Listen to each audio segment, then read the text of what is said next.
गजल ही मेरा इश्क। सभी को मेरा नमस्कार, आदाब। कैसे हैं आप सब लोग? आशा करती हूँ सब अच्छे होंगे। एक बार फिर से हमारे साथ जुड़ गए हैं गुलाम साबिर खान साहब।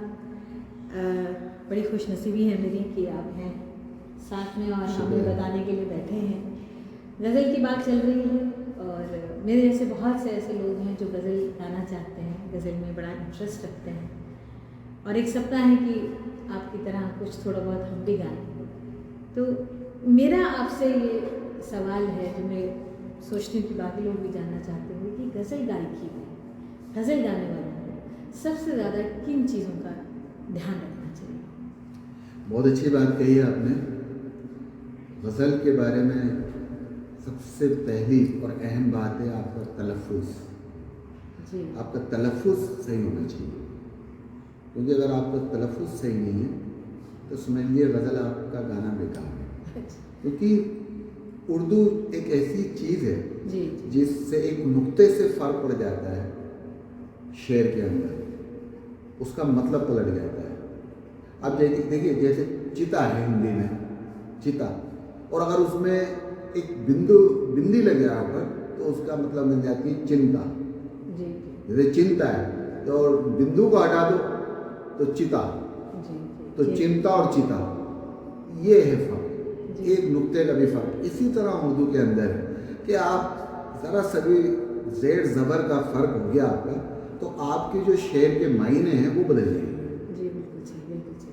और दूसरी बात यह है कि गज़ल के मामले में आपकी आवाज़ का खूबसूरत होना बहुत ज़रूरी है, क्योंकि गज़ल एक खूबसूरत चीज़ को कहा गया है। गज़ल का मतलब है अपने महबूब की तारीफ़ करना। महबूब की तारीफ़ आदमी जब भी करेगा जब महबूब बहुत खूबसूरत होगा, तभी वो उसको देख के शायरी कर सकता है, उसको देख के अगर गाना गाता है तो गाना गा सकता है। तो इसी वजह से सबसे पहली चीज़ तलफ़ुज़, दूसरी चीज़ उसकी आवाज़, और तीसरी चीज़ कि उसका क्लासिकल बेस होना बहुत ज़रूरी है। क्योंकि गज़ल में, ख़ास तौर से गज़ल में या गाने किसी भी लाइन के गाने में, जब तक आपका क्लासिकल बेस नहीं है, ज़रूरी नहीं कि आप बहुत बड़े क्लासिकल ज़्यादा सीखें, लेकिन कुछ चीज़ें गज़ल में ऐसी हैं जो क्लासिकल मांगती हैं। जी। जी। तो आपका क्लासिकल का होना बहुत ज़रूरी है, बिना उसके आगे रास्ता नहीं है। जी। तो इन चीज़ों का मैं कहूँगा कि गज़ल में बड़ा ध्यान रखें। और दूसरी बात है कि गज़ल के अंदर स्वीटनेस आए, खूबसूरती पैदा करे, ताकि सुनने वालों को अच्छा लगे। जैसे जगजीत साहब की आवाज़ थी, उन्होंने गज़ल को इतना खूबसूरत बना के पेश करा कि हर इंसान को अच्छा लगा। इसलिए मैं चाहूँगा उनको कि अपनी गज़ल गायकी में पहले गज़ल को देखें, शायर क्या कह रहा है, और उसी हिसाब से उसकी कंपोजिशन बनाएं, ताकि गज़ल भी अच्छी लगे शायर की कही हुई, और जो शायर बात कहना चाहता है वो भी पूरी हो जाए आपकी कंपोजिशन के अंदर। मतलब आपका ये कहना है कि जो अदायगी है लफ्ज़ों के, उस पर बड़ा हाँ, ध्यान रखना चाहिए। बिल्कुल ध्यान रखना चाहिए, क्योंकि गज़ल के अंदर शायर की गज़ल खुद कहती है कि मेरे लिए आप ये सुरों का इस्तेमाल करें।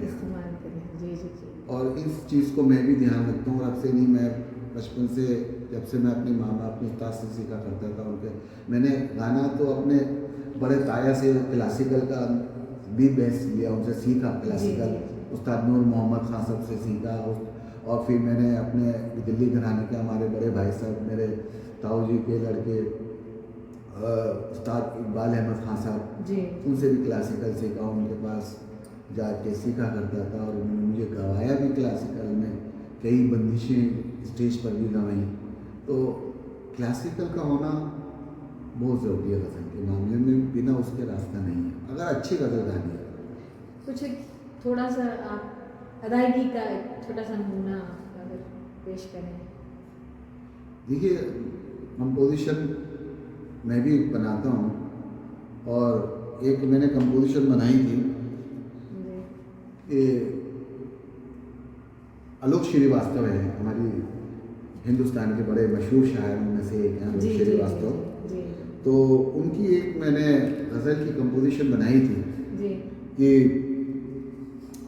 वो मानता ही नहीं हाँ हाँ हाँ, क्या हम सफ़र तो क्या क्या कीजिए। कीजिए? वो मानता ही नहीं हम सफ़र तो क्या कीजिए। हर एक दुआ है अगर बेअसर तो तो क्या क्या कीजिए। क्या बात? अब देखिए शायर क्या कह रहा है कि वो मानता ही नहीं।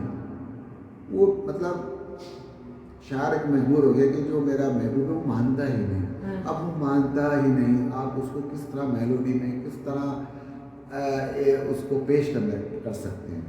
तो मैंने उनके लिए ये कंपोजिशन मैंने बनाई थी उनकी। आइए सुनते हैं।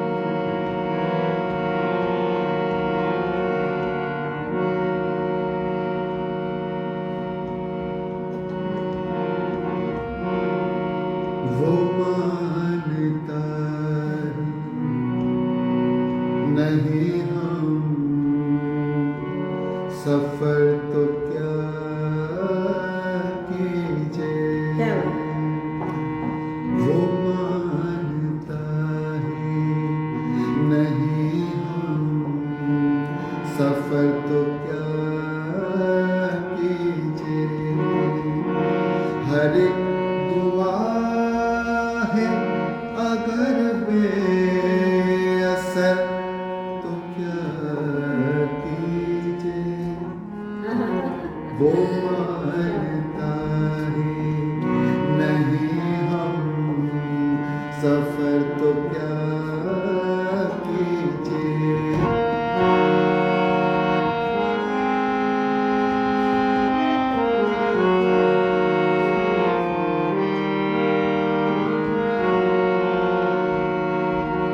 नजर की राह में यूं तो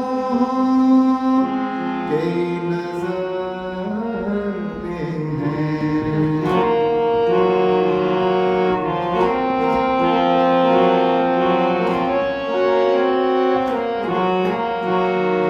नजर की राह में यूं तो कई नज़ारे हैं।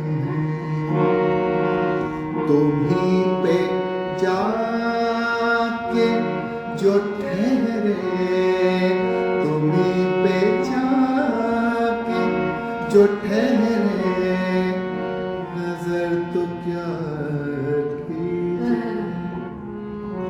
वो मानता ही नहीं हम सफर तो क्या कीजिए। हर एक दुआ है अगर बेअसर तो क्या कीजिए। वो मानता ही नहीं हम सफर तो क्या कीजिए। सफर तो क्या कीजिए। वाह वाह वाह, क्या बात! गुस्ताखी माफ करें, बीच में आपके सुर मिलाया तो देखा आपने कि लफ्ज़ों की अदायगी कितनी कितनी इम्पोर्टेंट है गज़ल के लिए। तो जितने भी हमारे दर्शक हैं ऐसे जो गज़ल में इंटरेस्ट रखते हैं, गाना चाहते हैं, इन बातों का ज़रूर ध्यान रखें और आगे ऐसे ही और बातों के लिए हमारे साथ जुड़े रहिएगा। फिर मिलते हैं और शुक्रिया। नमस्ते।